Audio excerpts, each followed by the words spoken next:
Лято е, всички са на морето, имаш прекрасен ресторант на морето и работата лека по лека започва. Доволен ли си?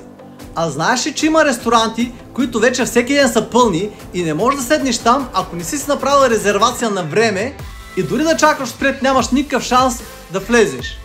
С какво мислиш, че тези ресторанти се различават от твоя? Имаш хубав ресторант, но празен и сервитьорите стоят и се гледат в телефоните, защото нямат работа. А знаеш ли, че твоите клиенти също гледат в телефоните си, защото там намират много възможности за резервация в хубави ресторанти? А ти там ли си? Твой ресторант една от тези възможности ли е? Готов си да направиш нещо или само ще чакаш и ще оставиш всичко в ръцете на случайността? Напиши безплатно в коментарите и аз ще се свържа с теб за безплатна консултация за това как да бъдеш пред очите и в сърцата на твоите клиенти сега и до края на сезона, а те да бъдат в твой ресторант или да чакат на опашка пред него.